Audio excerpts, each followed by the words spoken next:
my setup and send it in Telegram so you guys can see how much of a...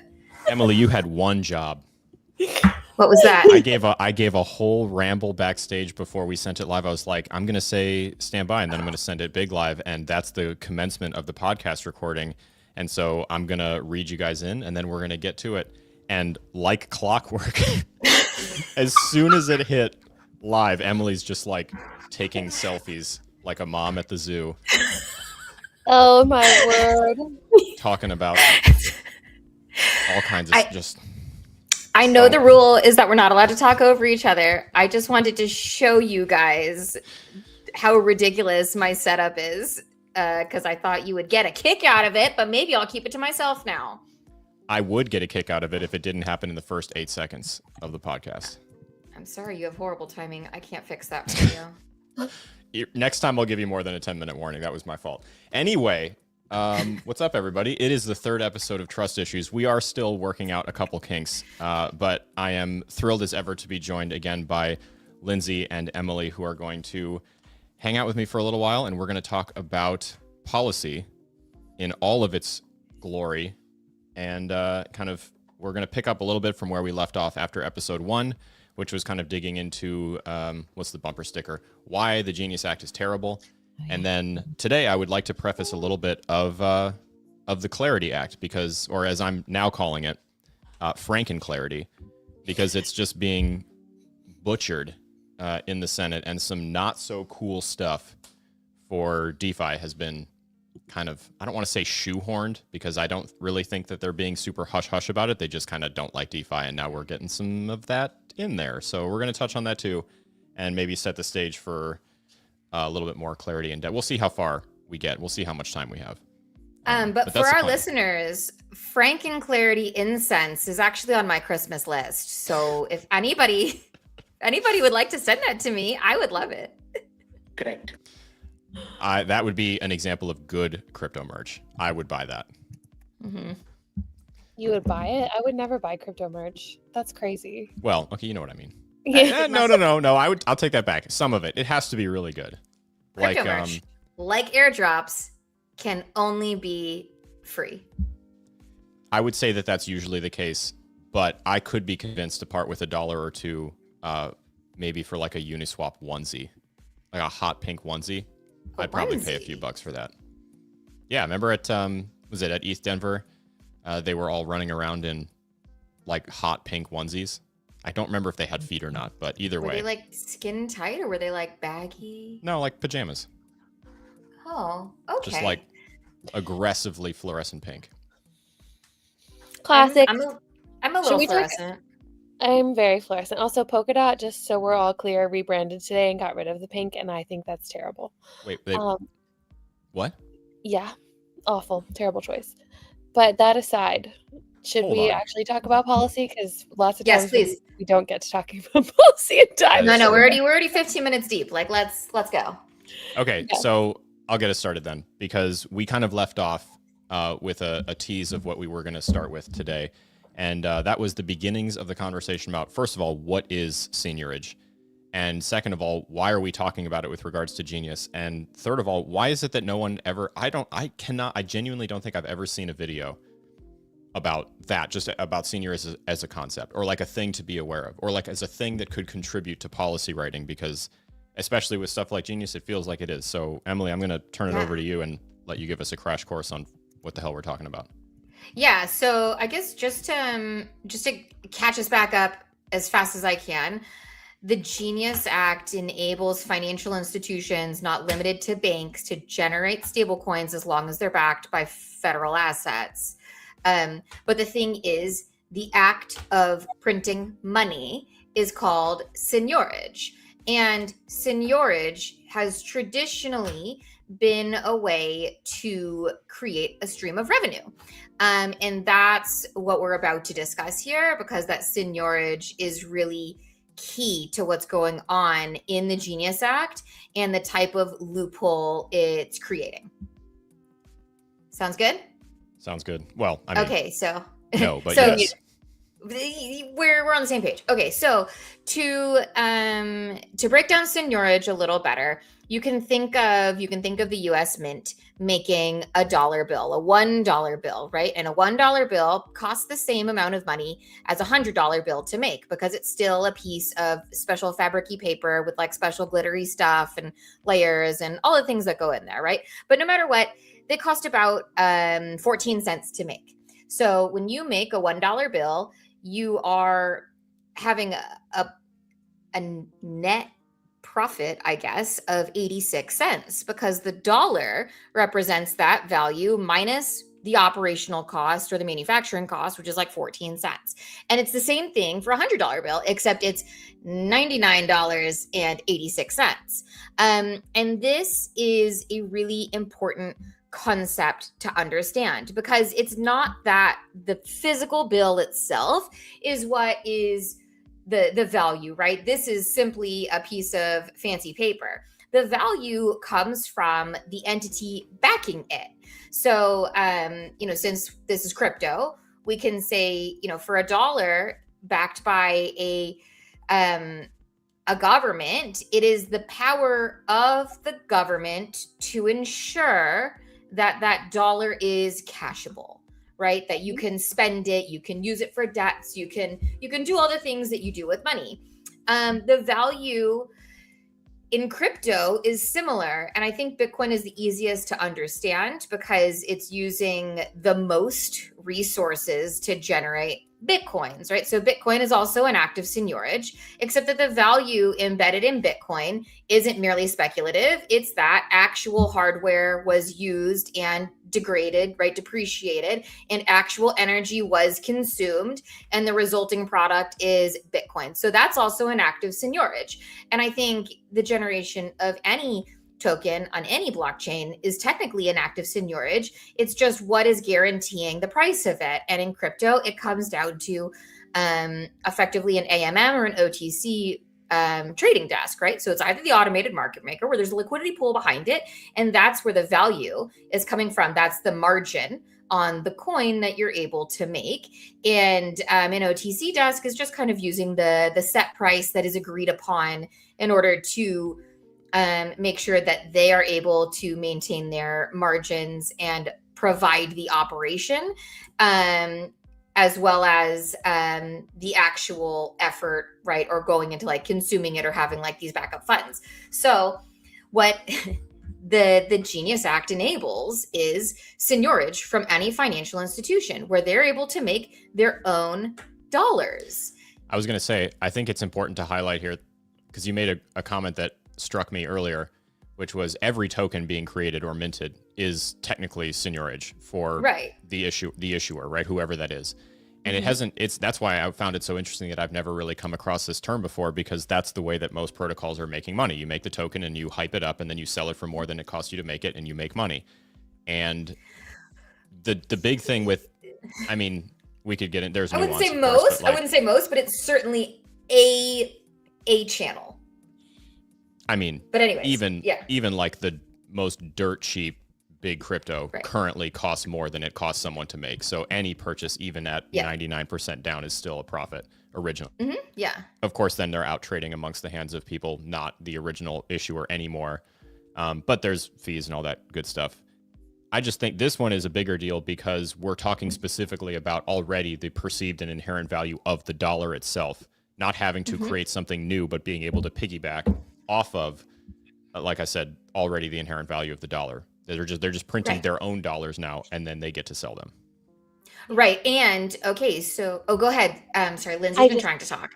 Well, I was just gonna also point out that when you say financial institutions, that's definitely not just banks, according to Genius. Right. So not that was a misterm at all, but financial institutions under this definition are so broad and include things like Amazon and Walmart and Starbucks and other things that we don't necessarily think of. Klarna and Western Union institutions. Yes. Yeah. So much. Oh, fun. Yeah. I don't know how I did that.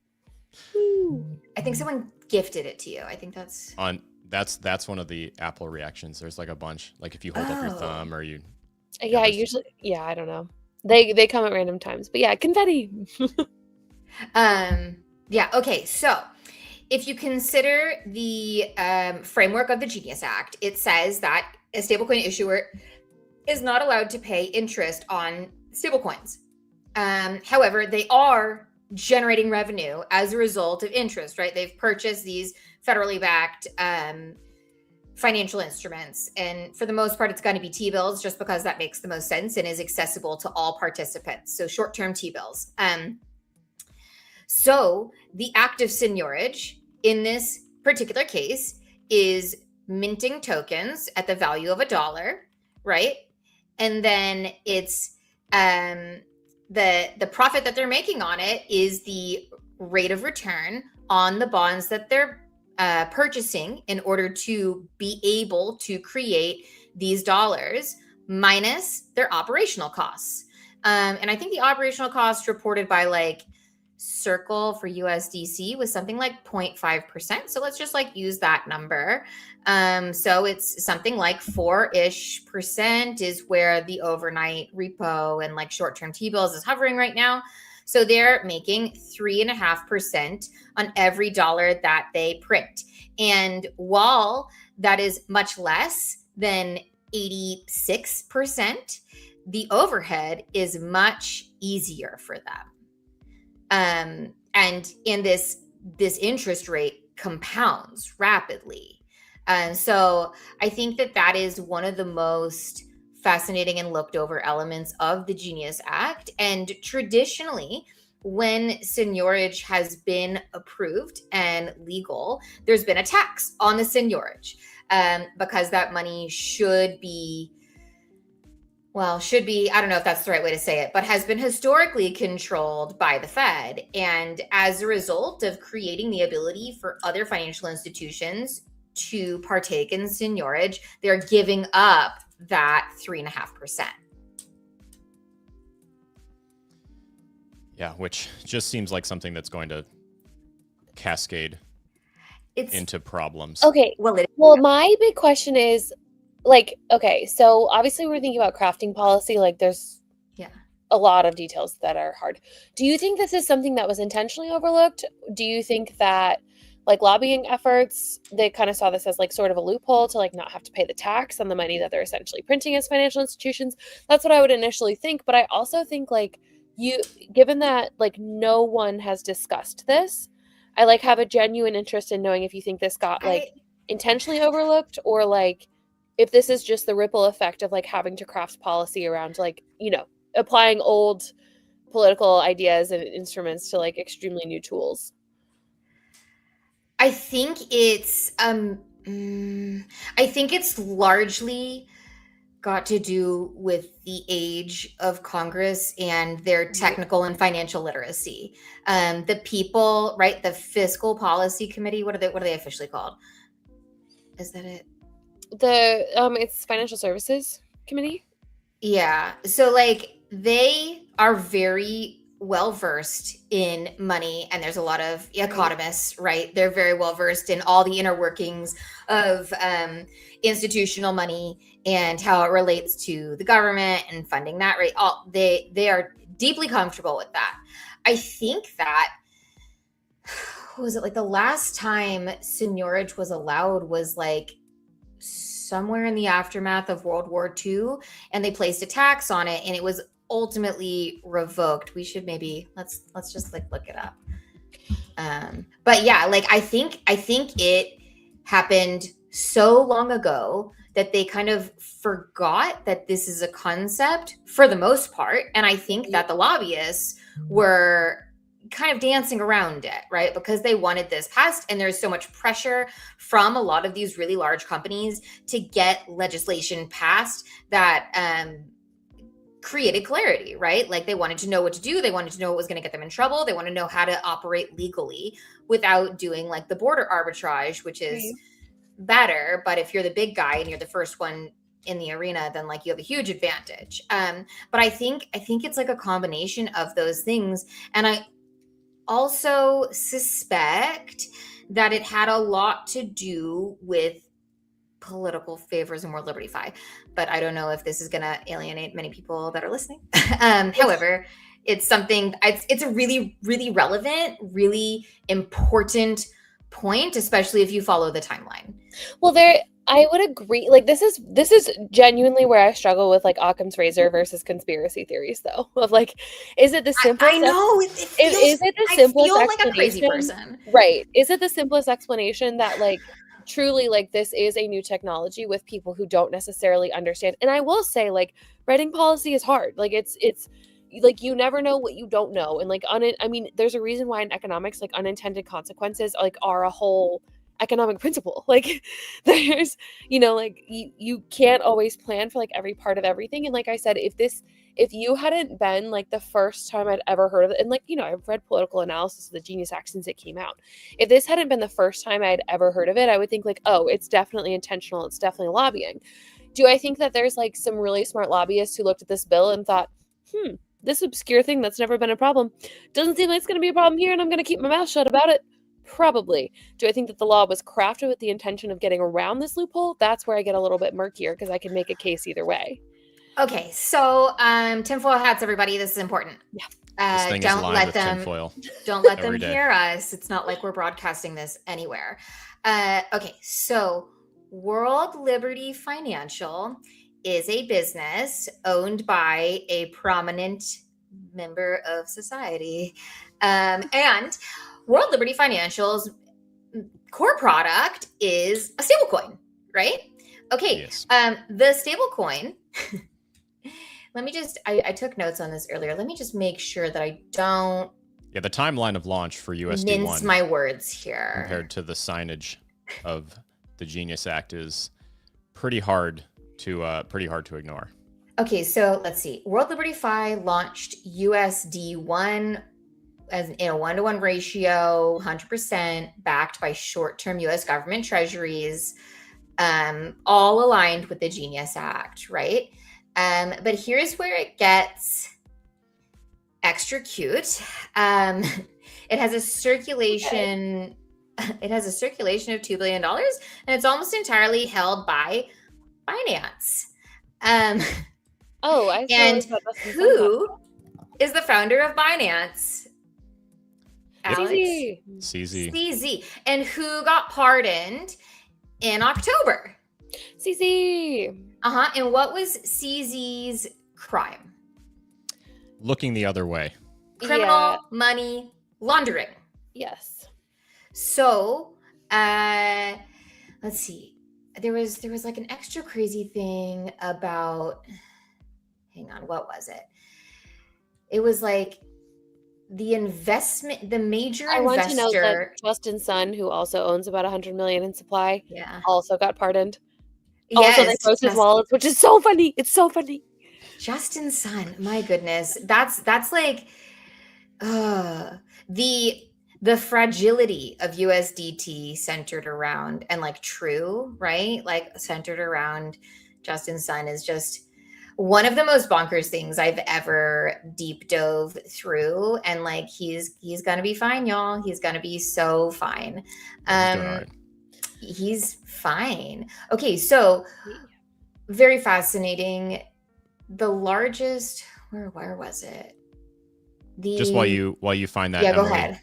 Lindsay, in answer to your question, I'm a little torn because a couple things have happened like in the course of reading and understanding various pieces of policy, not unique to Genius, that just kind of really make you question the ethics, certainly. But like you said, the literacy of the people passing policy, just because these things are so unbelievably gargantuan, you always have to question, like, okay, if someone votes in favor of a thing that is in opposition to their platform, which you would have to posit is the reason that they're in office, right? Because they ran on a platform and then people liked it and they put them in Washington to enact the platform that they ran on. Right.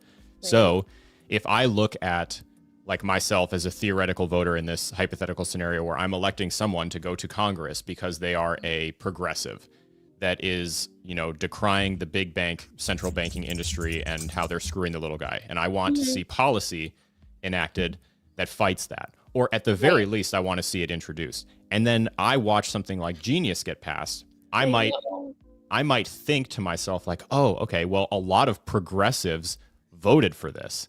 I know. Which is interesting.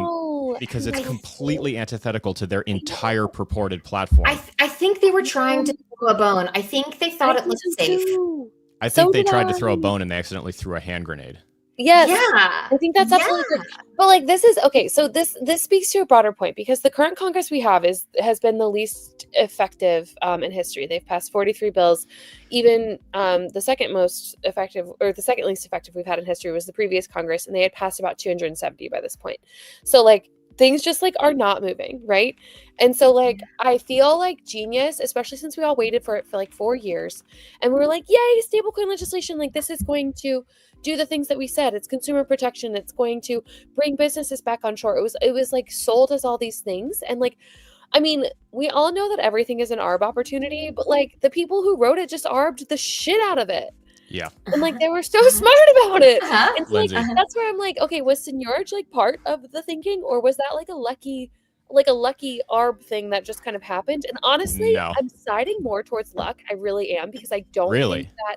Yes, only because like seeing what goes into those bills, how many people touch them and all of that stuff, I feel like there's probably 1 or 2 people who saw seniorage, but like we know that hundreds of people worked on this. I don't know. I wish I was watching. Someone was smart enough to see this and is cashing in right now, but I don't think it was necessarily intentional. I think it was a added benefit for someone who is truly one of the wonkiest of wonks in that specific category of monetary policy and was like, yeah, for sure we want that, you know? I have to inject a fun fact just because you brought it up, and I love it whenever this comes up because it's hilarious. It's horrifying and sad, but hilarious.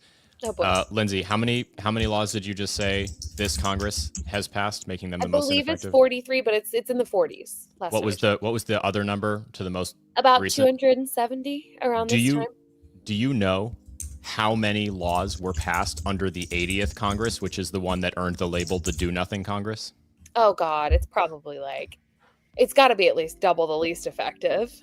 I'm hearing at least double. Yeah. Emily, any guesses? I thought they broke 100.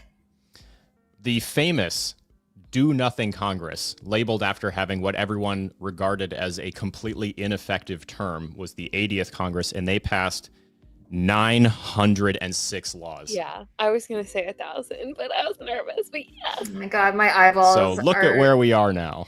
Yes. Struggling to stay in my head. That's the thing, is like nothing's really getting done, and so like this does feel like rushed. It feels rushed. It feels underprepared. It feels like everyone wanted to get a win on the table so badly that like they didn't think. But like I will say, like, I kind of feel like a lot of policy is crafted this way. It is one of the reasons why I actually like working in tech, because like the faults are actually across the aisle, like in terms of people not understanding what they were doing. Nobody has clean hands. Yeah, exactly. And it's kind of nice because like everyone wins and everyone loses together in tech. Like, that's a really rosy way of looking at it. It is, for sure. Mostly everyone loses, but it's like, I don't know, for me, like that's like kind of nice, but I mean, whatever happened, like, I mean, we could talk about Section 230 for a million years too, the 26 words that built the internet. Do we think that those people went in understanding that the 26 words of Section 230 were going to be the basis of all online content moderation for 30 plus years to come in an internet that has vast amounts of user generated content and no clear rules on what publishers are supposed to do? No. Like, I kind of feel like Genius Act is following this pattern, and it's like, to me, like regulation like needs to be like more dynamic and more looked at, because like, I would love to say that seniorage is something that someone thought about and they actively did this and they actively were evil, which is a possibility. But I genuinely think that the more likely one is the Occam's razor effect here, where like nobody was actually thinking about it. And then some people realized it was an ARB opportunity and are taking advantage of it. I made a timeline. Okay. I'm so ready. Okay. November 23, CZ pleads guilty to money laundering, steps down from CEO of Binance, takes a $50 million fine. Binance pays a $4.3 billion settlement. Okay. March 24, MGX, established by Abu Dhabi's AI and Advanced Technology Council. MGX is an Abu Dhabi-based investment fund. May 24, CZ is sentenced to 4 months in prison. September 24, CZ is released from prison. September 24, Trump announces World Liberty Fi. October 24, World Liberty Fi launches WLFI. March 12th, 25, MGX announces $2 billion investment into Binance. March 18th, 25, Trump hosts Sheikh Tahnoun at White House, meets with the CIA director, the Treasury Secretary, and the Commerce Secretary. March 25th, 1 week later, World Liberty Fi announces USD1. April 16th through 29th, an anonymous wallet receives $2 billion of USD1. April 2025, Trump fires 6 NSC officials who raised concerns about chip exports to UAE.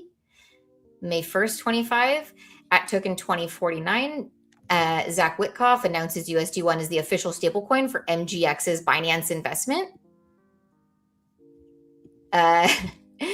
Later in May, CZ confirms he asked for a pardon. The chip export deal to UAE was approved over national security objections. July 18th, the Genius Act is signed. October 23rd, Trump pardons CZ. December, Binance converts all BUSD to USD1. Maybe it's Occam's razor.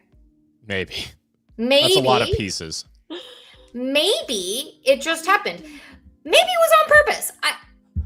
See, but here's the thing, because if we're talking about like the concept of legislatively throwing a bone, is we're trying to answer why would a progressive vote for this when, you know, blah, blah, blah, whatever. Your two options, honestly, are both kind of feasible.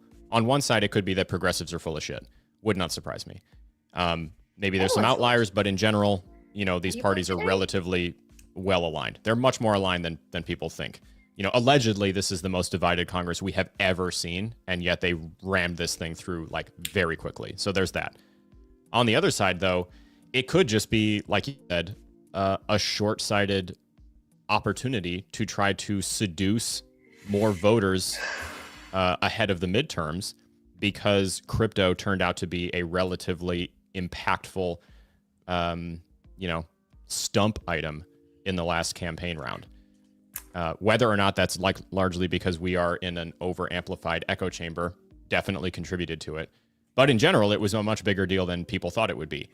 And the PAC side, in the PAC side, no PAC outpacked the crypto PACs last election.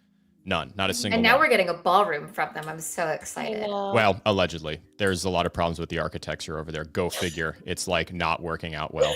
Shocking. What do you, did they hire a podcaster? No, but that's probably the next step because the architect quit. Damn, that was good. I got to remember that as a one-liner. Thank you. You're welcome. Please take full credit. So yeah, that's a long way of saying I think it could be both. I think both things could be true at once. I think that they could have been trying to score political points with a voter base that they thought they had completely lost, the ones that were supportive of crypto. They think that, well, actually, it's pretty safe to say, go around and like look at influencers talking about the Genius Act. I'll bet you $1 million not a single one of them has read it. They haven't. However, I would just like to temporarily sidetrack us to an absolute banger of a tweet that I had that did not get the accolades it deserved. And that was a reality show with the women of TLC's Extreme Couponing starting to review fiscal policy. Loved that. Oh my God. No, because that would slap. Oh, how do I invest in that? Emily, specifically yesterday, I had a really long deep dive into the Gypsy Sisters subreddit, another TLC classic. And I was like, I love that TLC is resurfacing. We should have the Extreme Couponers look at more things. Those women do not miss a single opportunity. Like, I bet you if the women of TLC's Extreme Couponing was reviewing the Genius Act and like had been given a crash course in crypto, they would have been like, oh, look at this. I can make money here, here, here, here, and here. And this you'll actually have to pay me money for. Like, I guarantee you that would have happened. Okay, like banger tweet aside, honestly, that's brilliant. I know, it would be so like full good. Send. They have my support. It would be so good. And it's like, you don't have to save, the couple, you can make your little care packages or whatever, but what if you save America? Okay, anyways. Like it sounds insane. It sounds insane, but like this stuff is complicated. This is where I land on my hypothesis about this. I believe that it was pushed through with like over 60% approval as a good faith attempt to shake hands across the aisle. I think that the actual people who wrote the Genius Act knew exactly what they were doing and were in the room in every single one of these conversations that I mentioned, particularly on March 18th when Seek Noon visited the White House. I think that makes the most sense here. Yeah. I don't think you're wrong. It's just hard to know.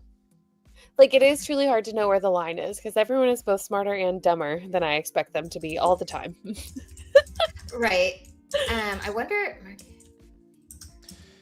I think just in response to a comment, so, some people are trying to read it. That's good. I hope that more people do. It's crazy that anyone with a platform would talk about policy that they haven't read. But this is the internet, so, it does happen. Just quick pause, but they did read a headline once. Yeah. The thing, because if I were to ask ChatGPT right now to tell me why Genius is cool, it would. Yes. And it would make it convincing.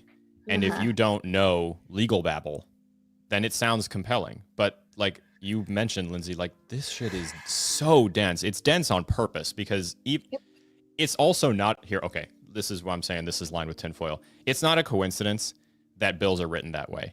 We all know that every bill is public. You can go on to Congress's website for now, and you can read any piece of legislature that you want.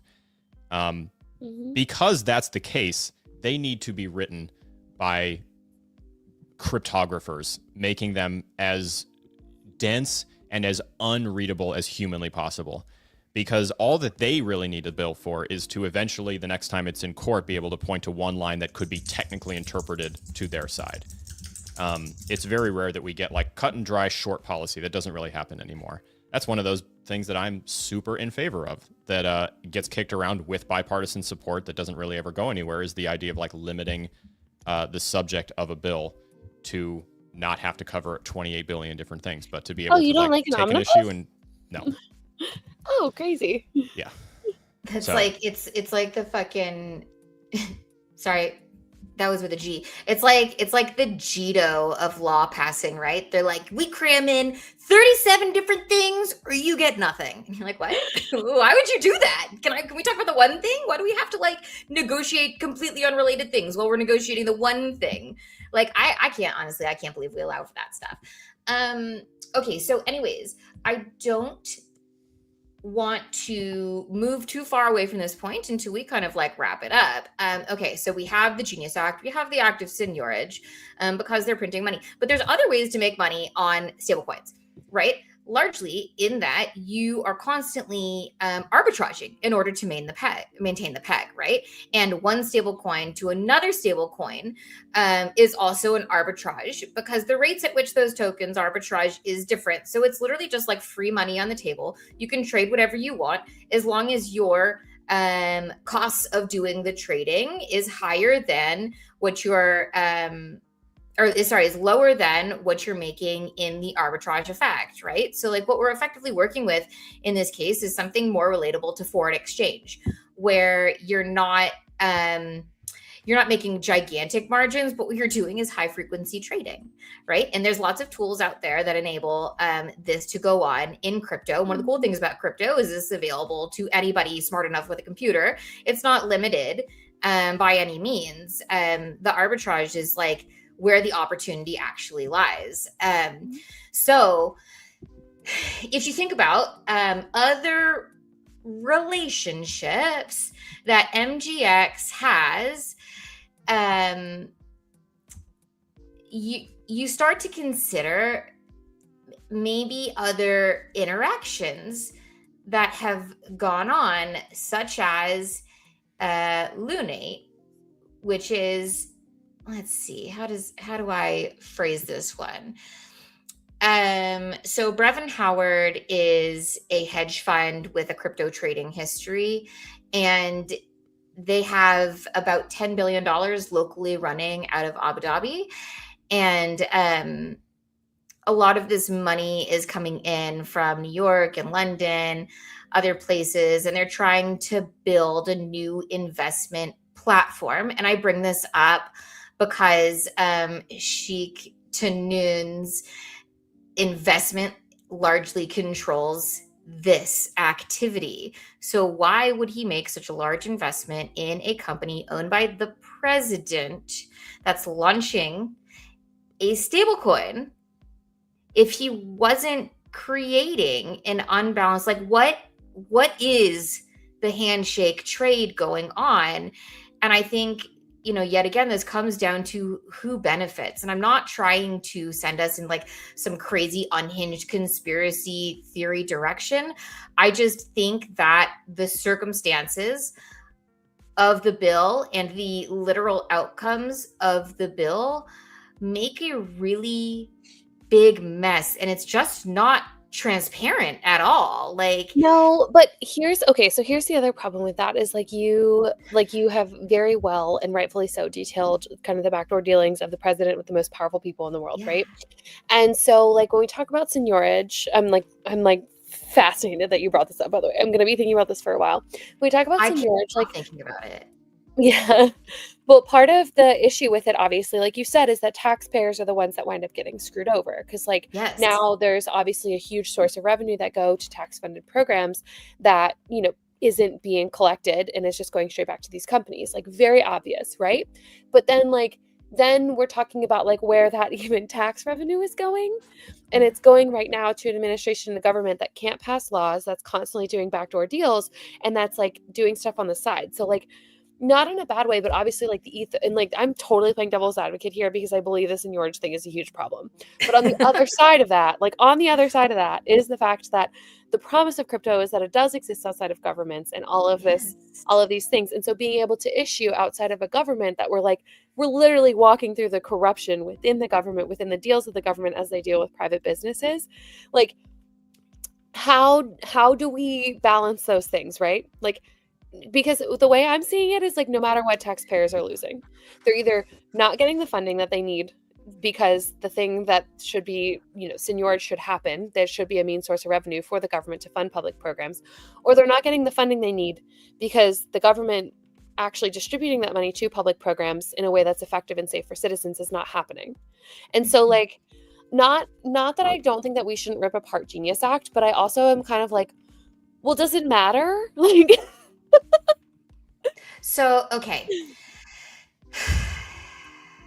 I'm like a very firm believer that taxation is not meant to become government revenue. What it's meant to do is to create a financial redistribution system where the tax incentives are aligned with behaviors that redistribute the funds, right? Like you get a write-off when you donate to a non-for-profit because you've redistributed a portion of your wealth, right? Like that's, I'm like a pretty firm believer that that's like a good way to navigate tax policy.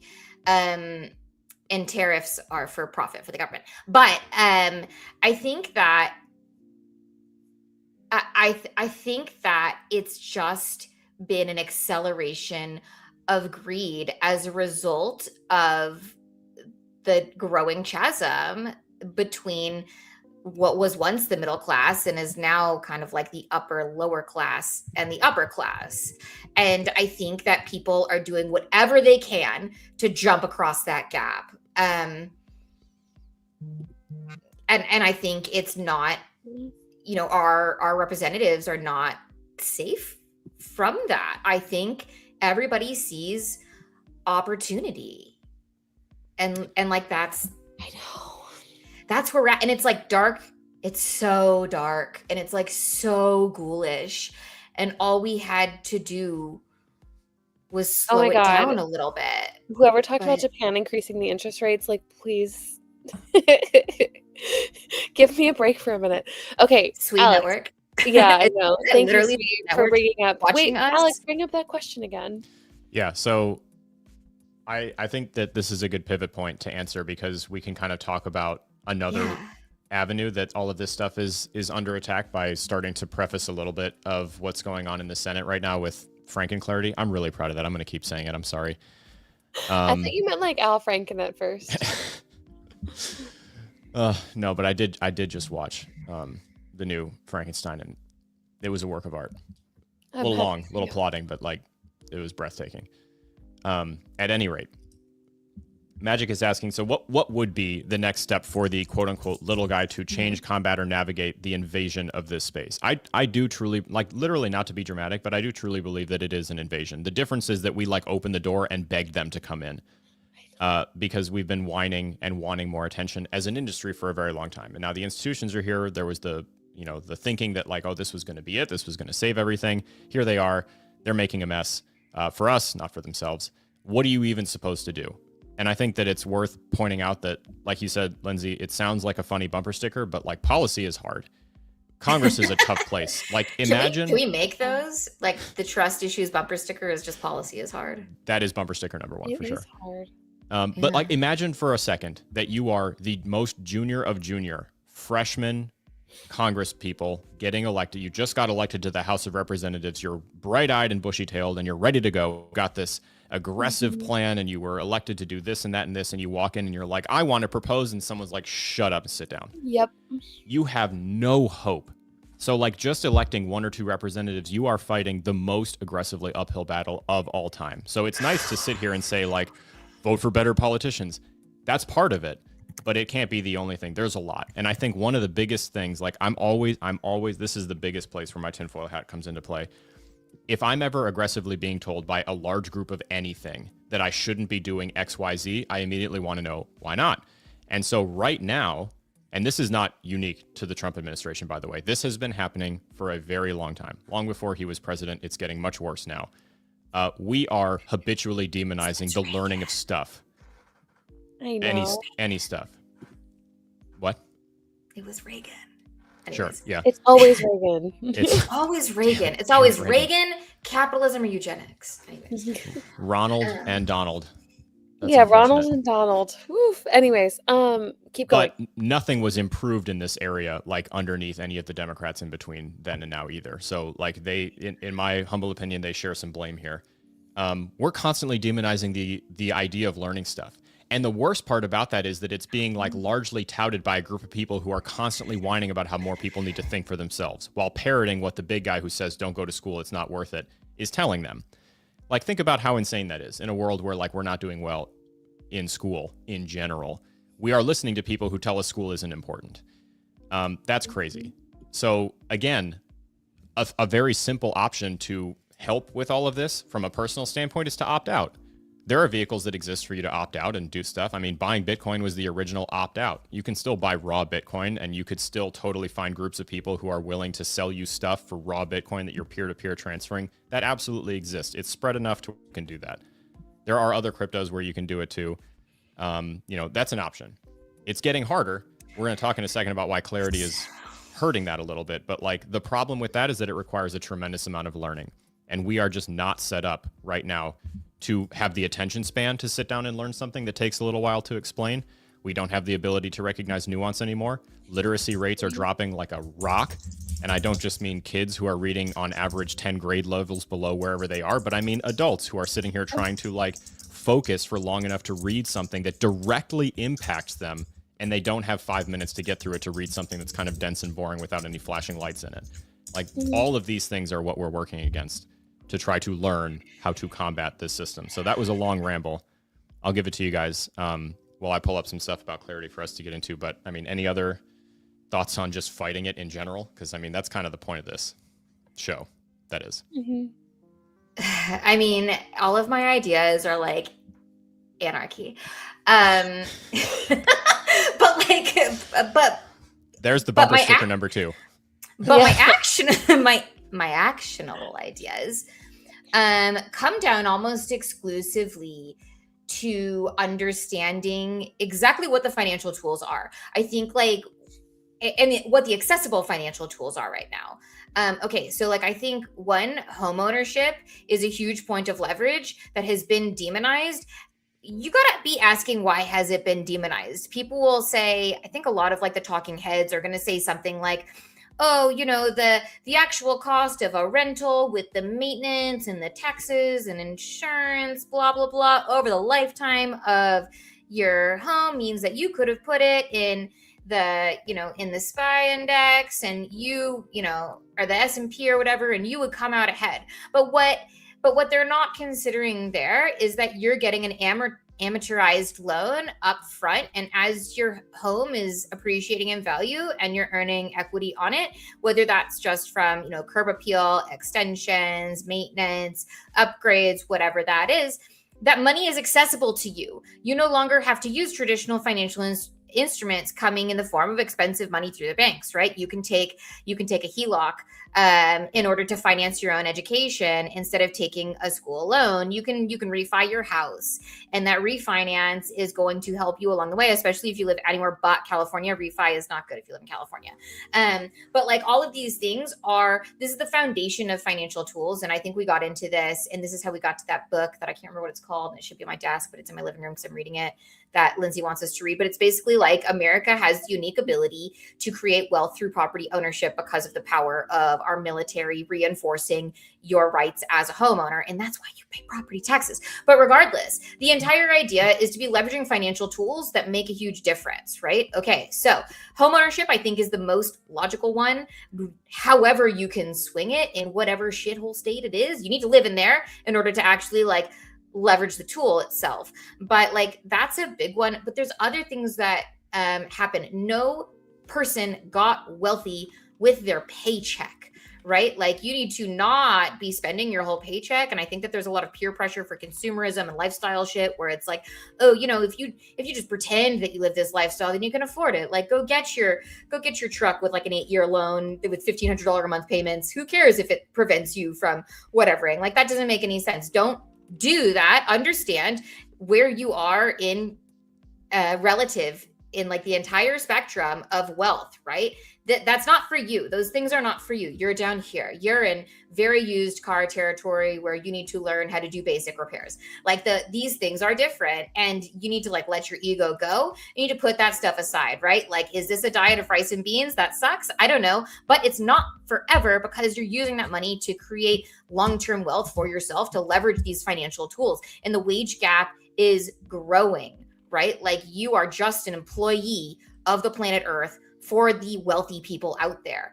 But you can get your way out of it if you're mindful of this stuff. And not buying things sucks. But every time that I choose not to buy something, I just kind of create a mental picture in my head of a conveyor belt going from my credit card with a really high interest rate directly into the dump. Because for the most part, that's what it is, unless you're at the grocery store. So anyways. I want to go to Lindsay just because I know that you only have a few minutes left. So we got into Yeah. We didn't get into Franken-Clarity, but we'll can do that after I leave. My couple things, I think education is part of it for sure. What I've been trying to do on a personal level is sort of what Emily says. I actually do invest a lot in property. So shout out to that.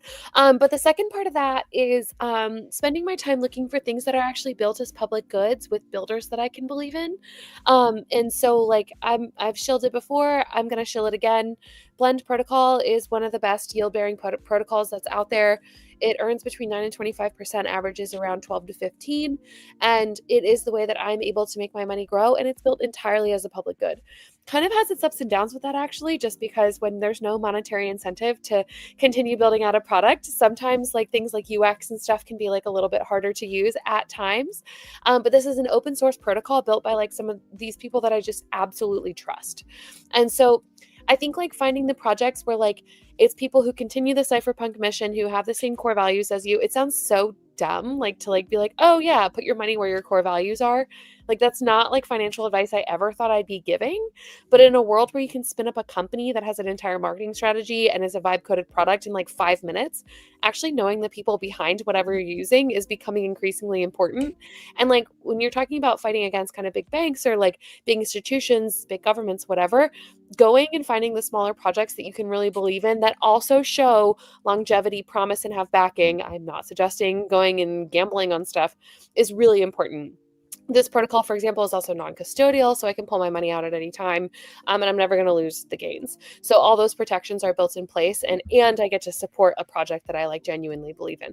There are more of those projects out there being built in crypto. Highly suggest getting to know them, going to a conference, meeting people at booths, seeing what consumer products are actually out there that you can believe in. Always, always, always do way more research than that. I'm not just saying go meet people you like and give them your money. That's not what I'm saying. But what I am saying is that I think that in a world where like our core values are significantly being used against us at every level, from private all the way up to government, you actually can find projects and things that you align with that still carry out those core values, so long as you have the education and the research to back it. And so that's what I spend my time kind of doing, which again, like you would think with AI, like write me an investment strategy, chat GPT would be like a better way to go, but it's not. It's actually like going out and meeting people and talking about it. So that's like my little tidbit of advice in log off. And there's going to be like a lot of points to disagree with in that. But yeah, find the good projects, put money into them. Easier said than done. But yeah, that's easier what said I than done. But I genuinely agree with you. That's about crypto though, right? So it's like anyways. I know. Exactly. There's a lot to disagree with that in there, but I have to go. Okay. Bye, everyone. See you soon. Bye, Lindsay.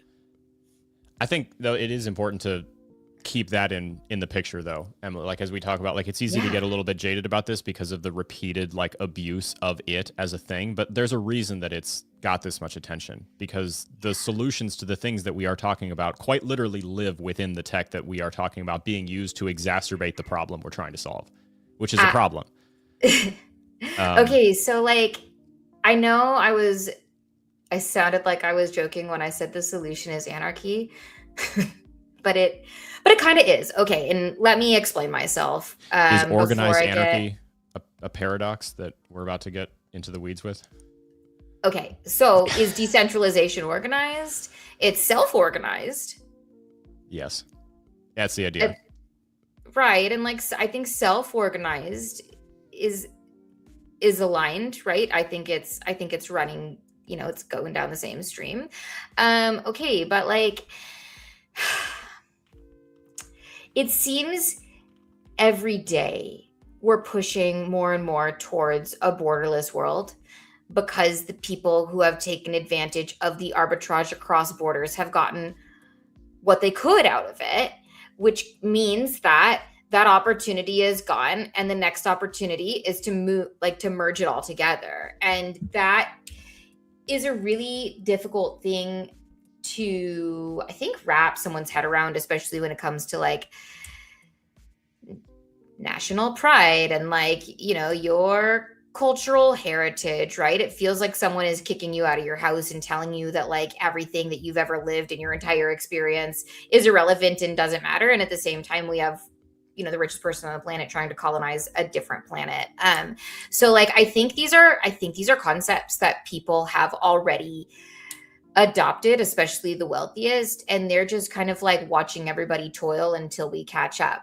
I just think it's worth framing, like, and keeping in mind that, the age-old quote, your oppressor will never give you the tool to free yourself from oppression. We did. This is that, because one of the things that I have seen hurt a lot of people, that I still think it gets bandied about way too much, especially in the content sphere as it relates to crypto, is this idea that like you are so unbelievably early to this thing that we're just waiting for the big money to like come in and buy our bags, but we're front running them right now. And I just think that's a little silly and naive. I do believe that we're early, but I think that I mean something very different when I say we're early than what the proverbial we're early is referring to. It's not the front running of corporate money, because corporate money doesn't need to trade with you in order to exist or to function. That's in the nature of how corporations run. What we're early to is understanding the technology and the opportunities that exist and the emergent properties of blockchain that enable a different style of interaction. Sorry, I'm like burping tea. It's gross. Okay, so which brings me to a point that that was actually the perfect segue to this setup for the clarity thing, if you don't mind. Oh, go ahead. Yeah. Then let's go to your point. Yeah. So there is a massive conflict being written into policy right now between the Senate and what the SEC is purporting to stand for now moving forward.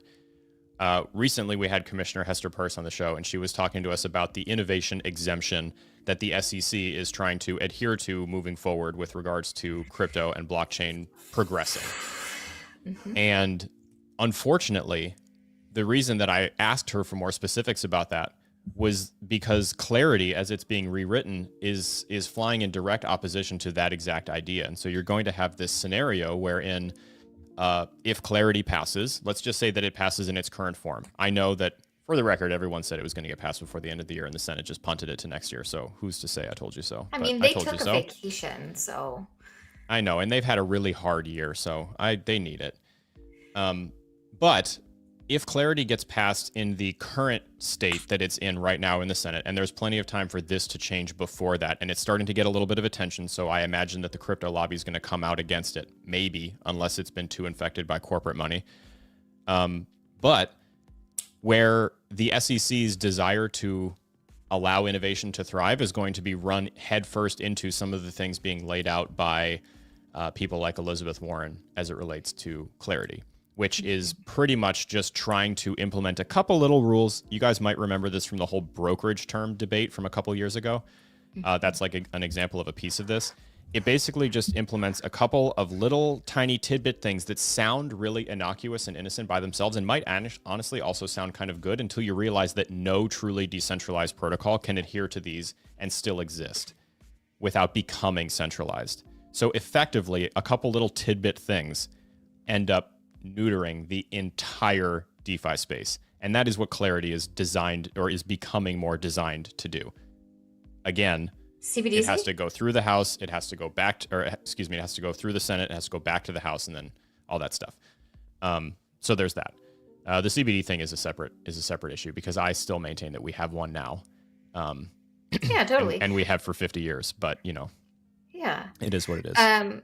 So a point about the Genius Act that we did not discuss, and I think the Clarity Act is mostly built on this point, is the fact that if you issue a stable coin, you must also maintain the ability to halt a user's ability to trade that stable coin. And that is, again, a protectionist policy against, sanctioned money coming into the US.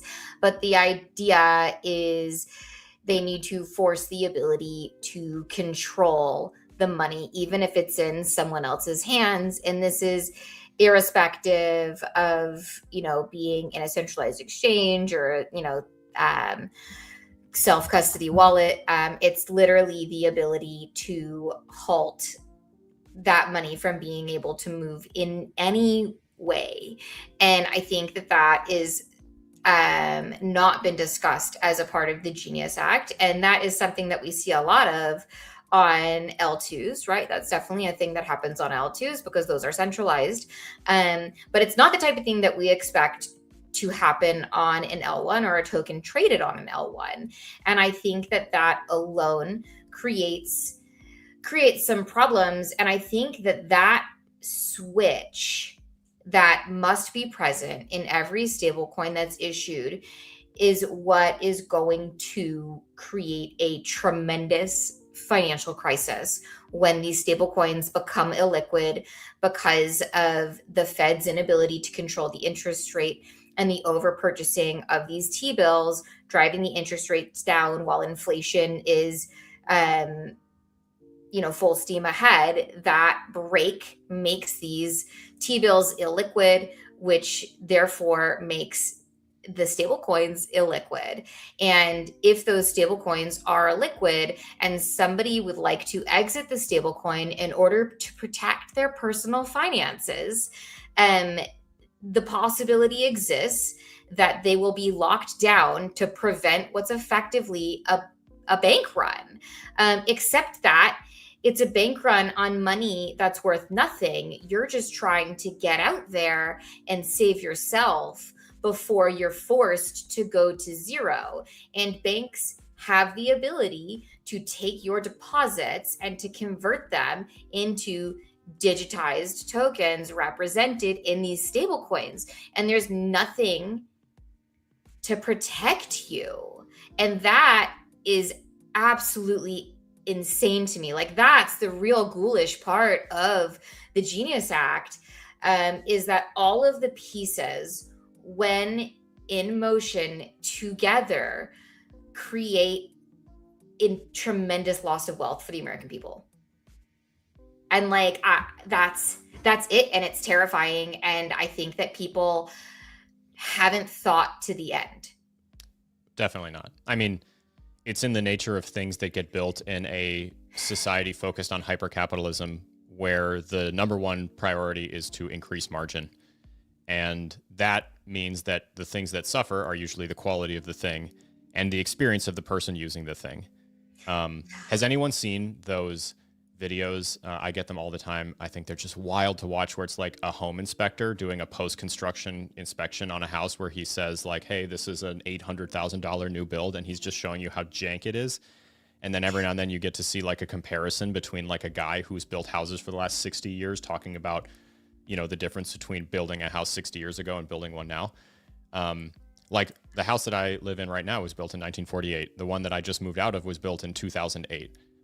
Quality, I mean, even though this one is significantly older, like, you know, a lot of it is just a lot more solid. That is true of financial products and services too. Like it used to be the case with a bank, wherein the goal of the bank was to protect your money, and your money existed and it sat in a box in the bank behind a really, really thick door with some people who were good at protecting it. Just It's made it safer harder than to your steal. tin can or your mattress. Yeah. Right, but now your money's not in there.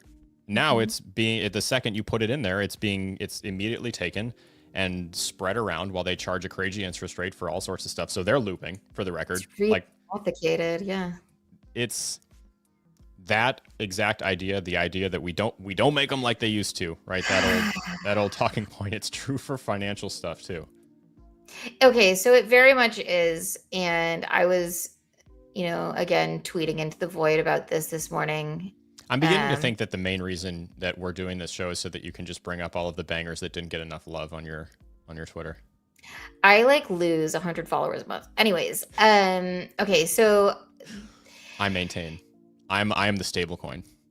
right. Okay, so what I was commenting on is this news piece that was the U.S. federal court greenlighting a second amended complaint for a class action lawsuit against Pump.Fun, Solana Labs, and its affiliates. Okay, so like the Pump.Fun scam, whatever. Okay, fine, I don't care. But what they're alleging is that is that they were enabling people to leverage Solana's validators and Jito tools to front run meme coin launches. So like, let's just focus on that piece. Okay. So, Jito on Solana is a MEV protocol. So a maximum extractable value based protocol where you're able to compile a stack of transactions, like however many you want to put. But it can be a multi-step transaction. But what Jito ensures is that all of your transaction will go through or none of it will go through. And it just involves an extra tip for the validators participating in Jito. Okay, so now we know what Jito is. So what they're saying is leveraging Solana's validators and Jito tools to front run meme coin launches. The biggest difference between Solana and an EVM chain is that Solana is effectively a fire hose going down a bathtub drain. Might go ahead. Can I just interject to say that Yeah. I wanted to preface this explanation with the analogy that you made in that Sure. tweet, because I think it's important. I was going to get there, but yeah. No, I know you were Yeah. going to get there. I just think it's important on the front, just because Sure. it's hard to look at something that and not immediately kind of understand where you're Yeah. coming from for it. Yeah, for sure. For the record, this is such a good example. I was genuinely like, this is a banger. This is such a good example of institutions, and I don't really want to use that word. Groups or entities inside of crypto, protocols, platforms, stuff like that, just doing stuff that the big guy has been doing since the dawn of time, and all of a sudden the big guy has a problem with it. So when we're talking about like what does Pump.Fun do? What does Jito do? What do DEXs do? What do all of these other developers and validators and things in and around a network, like what are they doing in and around the DeFi space? It's largely just like democratizing access to the stuff that the big guy has done, and the big guy's really pissed off about it. So please continue. Okay, so yes. When we talk about DeFi, we're talking about making traditional financial tools accessible to anybody at any price range. And while they maybe are not as efficient for you as someone with $100, you're allowed in the door. And that's a big difference here. Like that's true equality. Huge deal. So I was saying, I was explaining Solana. So Solana doesn't have a mempool, and a mempool is basically where transactions hang out together in a group before they can get on the bus and make it to the blockchain. Solana has a fire hose trying to make its way down a bathtub drain. And that fire hose may overflow the bathtub and spill onto the floor, and your transaction will never make it down the drain. And I love that analogy. And that's right. So that's the big difference. So we have the bus stop with people waiting to get on the bus and take their ride, right? That's EVM. And then we have a fire hose filling up a bathtub. And if the fire hose has a trickle, because not that much is going on, then it's easy to get down the drain. But if it's on full blast, then it's very hard to get down the drain. Okay, so what that means is there is zero transparency into the transactions that are going to happen on Solana unless you operate a validator. Okay, this is a direct parallel to how the literal stock exchange works. So if you want to know about the orders coming through on the New York Stock Exchange before anybody else does, what you're going to do is you're going to buy a seat on the New York Stock Exchange. That's it. Now you're a member of the New York Stock Exchange. You get the thing. You can resell that information to other people, and that is a very common business. Jito lets you compile multi-step transactions and tell a validator whether to accept it or reject it if they can't take the entire thing. That's Citadel. Like these are things happening every single day where people are making billions and billions of dollars with tremendous bonuses, and they're making money off of your 401k and your hard-earned dollars. But these are allowed financial tools, and you're not allowed to do this stuff. But DeFi opens the door for you. And like, yes, we're not as rich. That's not a secret, right? And therefore we can't influence as much. We can't make as much impacts. I mean, and I think that's what like DAOs are trying to address, right? With like delegated votes. This person's smarter. They should influence the protocol, even though they didn't write the protocol. Maybe don't know jack shit about program, whatever. It doesn't matter. Well, we talk about it a lot just because people get often bullied out of even taking the first step to understanding DeFi because they've just been told repeatedly for their entire life they don't have enough money to do stuff like this. This is only for the rich people, which is just one of the tactics to keep you out of DeFi, in my humble opinion. Yeah, you can't even make an investment without a certain amount of money in your bank account. You can't even own a Taco Bell franchise without $5 million in liquid assets. So these paying for the licensing and the permits and the time. Well, I think what they're trying to limit is your exposure to the risk. But anyways, to limit themselves from being sued. But right, let me own my Taco Bell. Okay, so I think we're kind of like back on that question of like, how do you protect yourself? I think DeFi is offering a tremendous amount of opportunity into protecting yourself. But I think that if you don't understand it inside out, backwards, forwards, upside down, inverted colors, all of it, then like it's very risky to embark on. But like the main goal is don't spend all of your money. But that's an impossible goal for a lot of people, right? Like if you have social services because, you know, you're in a tough spot, or like you have extenuating circumstances that just can't be addressed in like the traditional pull yourself up by your bootstraps, you know, get yourself to work, get healthcare, whatever it is, needs, then like you're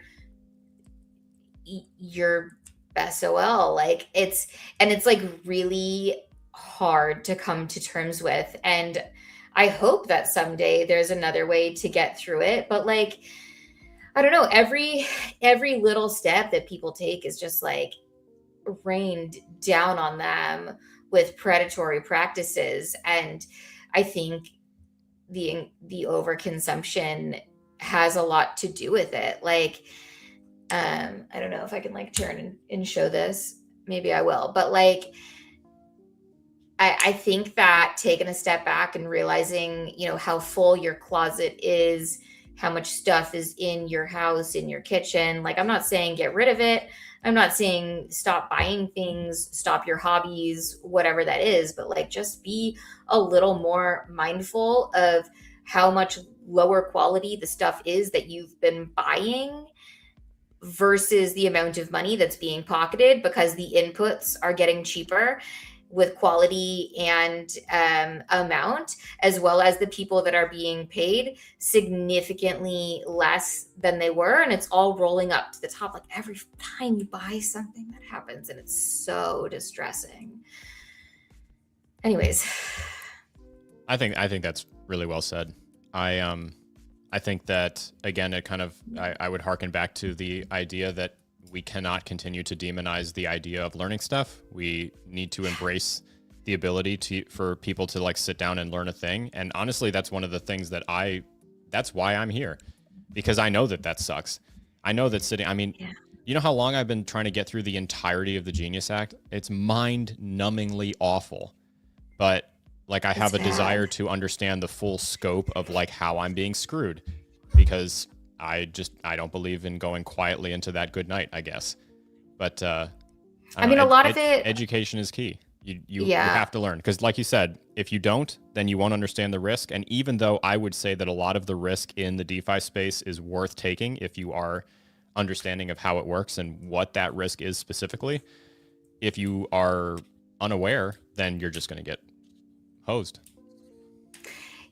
Yeah, it's the whole thing is just like, I think too, actually, just on your point about overconsumption, something that I've said a lot too, because a lot of people who watch the show and are interested in getting into the world of DeFi, they usually start off that conversation with, well, I don't really have anything to do, so I don't think that I can.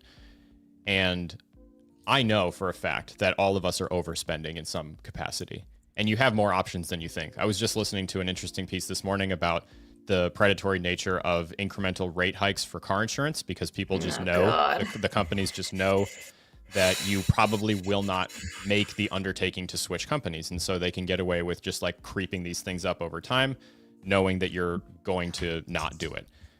Whereas if you were like arbitraging your car insurance, which takes an annoying amount of effort on your part, you could save a tremendous amount of money that way with an item of necessity, something that you can't go without facing even, deeper ramifications. So in that sense too, it's really worth looking at all of the different places that you do spend money and understand when it's leaving your house, when it's leaving you, where is it going? And is there a way to make any one of those directions more efficient?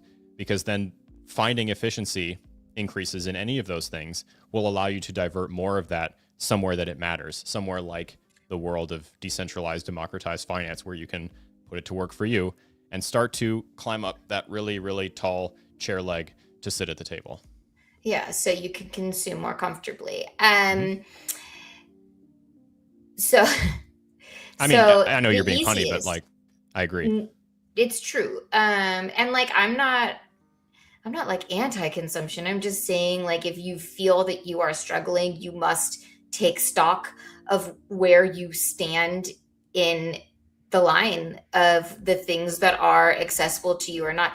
Personally, the most success I ever have when it comes to saving money is just me being as lazy as possible, where it's like, do I really need to replace that today, or can I replace it in 3 days? Like, what if I go to the grocery store tomorrow instead and, make myself whatever it is I have at home? Who cares if it's not a nice meal? It's like food I already bought, right? Like, just kind of stuff like that, where it's like, do I actually need to run the errand, to burn the gas and the wear and tear on my car, to go spend the money?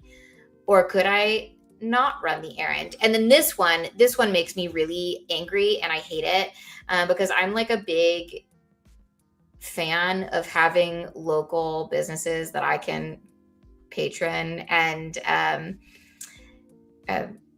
like I want to be able to go to like the little town square and like shop in a department store and like get my kids some clothes. Like I would much rather have that than have to like go to like the larger city center where there's a Target, right? Like I hate that. So like I'd much rather shop there, but like at the same time, if you are at the bottom of the food chain, you have to take the cheaper option, even if it is temporarily making somebody else richer, because that's the option that's most efficient for you. Is it time efficient? Is it efficient for your life? Is it cheaper overall. Like you kind of just have to recognize where you stand in the order and say like, yeah, this is the type of stuff that's for me, and it is predatory, but I would be disadvantaging myself on principle, which is not going to help you. Like, and it's not going to help you sleep at night when you're sitting there panicking about how you're going to like pay your bills. So yeah. Anyways, I think that it's a good place to leave it for this week. Sure. I want to spend a little bit more time talking about the specifics of the things inside of Franken-Clarity that are coming for DeFi and what we need to be aware of, because to be completely honest with you, I genuinely do believe that it's at least worth it to try to like call representatives and voice specific complaints to them, because there's definitely a perception on the Hill that no one cares, no one is reading, no one is paying enough attention. That all of these things can kind of like slip through the cracks. If on one hand you have a politician who is trying to get through something malicious, or one who is clueless, especially in smaller districts, especially because the House will have to vote on this thing again. And the House is much easier to reach representative wise than the Senate, because there's a lot more of them and they have much smaller constituencies. So it's much more walk impactful. right in. Yeah. Much more impactful to talk to your representative than it is to talk to your senator. That's almost impossible. So, Emily, thank you for spending time with me again today. I think that this is so important. If I were to leave you guys with nothing else, it would be please to get in the habit of reading things, maybe things that make you uncomfortable. You can't talk about the headline if you didn't read the rest of it. You're not allowed. It's against the rules. And push back. I made this in a video. I'll continue to do it. You should be asking more questions. Push back against people who purport to be telling you it like it is, who have only the weakest grasp, the most surface level understanding of an incredibly dense and deep topic. Ask questions and don't be satisfied with someone who just knows a few terms that they can tell you. If you can't ask a question to a creator or an influencer and have them say, I don't know, at least half a dozen times in the scope of a live stream, just leave, because they're lying. You know how many things I get asked on a daily basis I've never heard of? It's always interesting. It's like, oh, I didn't know that was a thing. Oh, I've never heard of that. Okay, here's an opportunity to learn something. That's the way that it goes. And with this in particular, it's even more important because we're talking about all of our collective interests and most of our collective investments, right? So if you're listening to someone who's trying to give you, unabridged advice about your investments, no matter how many NFA hashtags there are, and they have no clue what they're talking about, like, you shouldn't be there listening to it, and you should be asking questions. However, there is a very famous podcaster who touts his entire show on I'm just asking questions, and then only brings in people for confirmation bias. Correct. So like, don't get fooled by that bullshit either. Like, there's nuance to everything, and the nuance to this is, yes, be aware of confirmation bias and be aware of cognitive dissonance. Before we close, let's just like take a trip down memory lane to history class, which was a very important and underrated class. And one of the things that you learn in history is what is a primary source, what is a secondary source, and what is a tertiary source. Okay, a primary source is the most accurate, the most highly valued source of information. A primary source is literally an artifact of the time, right? This is a piece of pottery. This is a ledger of what they grew and was stored in the storehouse. This is a census. This is a transaction record. This is a diary, right? It is the type of thing that is recorded or captured or created as a product of the zeitgeist and not as a product of intent. Okay. A secondary source is a product of intent where somebody witnesses the battle and writes a record of it, right? But they're writing it looking back. It's not a play-by-play. They're saying, this is how I remember seeing it. And, maybe it's Pliny the Elder. And all of a sudden, this is what everybody thinks happened at the beaches of Pompeii. But like you must learn what's happening here. And then there's a tertiary source, right? And a tertiary source is not the interpretation of the interpretation. A tertiary source is a collection of primary and secondary sources. It's a reference. And most of what you're getting on oh, you guys want to see my nails? Is this on TikTok? Where am I? Here we go. Aren't they cute? Lisa Frank. Look at it. Anyways, okay, so a tertiary source is basically, think of it as like a glossary or an index of all the things related, right? Here's a stack of primary sources, here's a stack of secondary sources. I would say that most of what you get on social media is effectively a tertiary source. It's some like spun up with secondaries. It's somebody saying, I read this headline once and here's my opinion on this headline, right? It's got no interest in unveiling the p-hacking that happened in somebody's data. It has no interest in recognizing that somebody created an experiment to justify their point, right? It's not taking things in the full context. What it's doing is it's presenting an idea in order to create confirmation bias.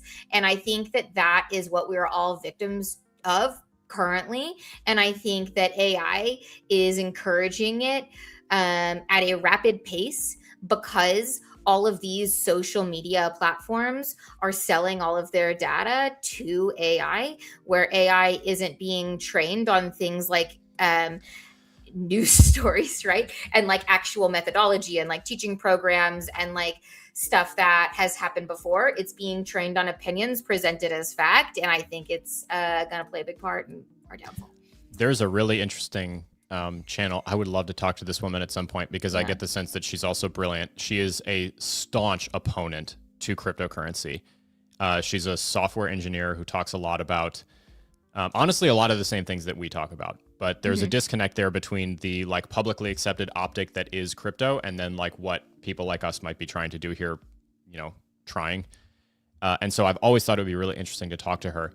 But she has she posted this video a while ago that I just found so interesting because it was kind of at the height of this, like, be very careful about the data that you put out because AI is scraping it and using it and training it, and you're not going to get any credit for it. Don't put your API keys into Clot anyways.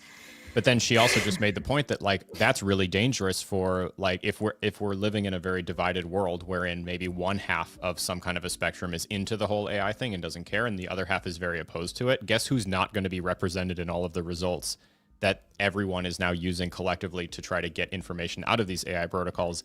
It's the one who refuses to participate in it, which just leads to a lack of representation, which leads to even more bias presented to you in the form of an LLM, which causes even more problems, which further exacerbates the issue, which further pushes away the people refusing to participate in the data collection and scraping for AI models to be trained. And then you just end up in this world where you have hyper politicized AIs fighting with each other. All of them purport to be actual and unbiased, but are unbelievably slanted. Huge problem.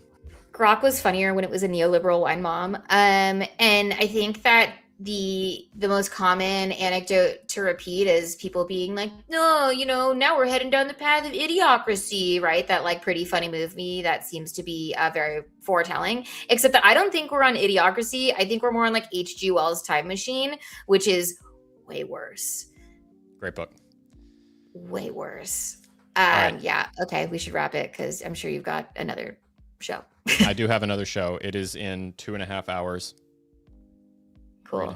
3.5. It's in 3.5 hours at 8 p.m. Eastern. Will and I will be back together for this week's episode of After Dark. Thank you to everyone for hanging out with us today. I really appreciate it. I know that this is a little bit dense, but I can't shake the feeling that it's unbelievably important. So Emily, I really appreciate you spending all of this time with me every single week to do this. I appreciate your inspiration in starting this because I had been beating around the bush for so long and you were the catalyst for sure. So I really do appreciate it. And next week we'll break it down. And next week we're going to spend a little more time going through, I think, like the collision of purported SEC policy, actual planned SEC policy, and what is currently being written into Clarity. Because like I said, not great for DeFi. And you definitely want to be voting with your time, your attention, and your whatever resources you can afford to vote with for DeFi protocols that are fighting the good fight, because there are quite a few. So until then, thank you again. And I will see hopefully all of you in a few hours, and hopefully the rest of you tomorrow morning for the final episode of the week of the Rise Up Morning Show. And until then, everybody, take care.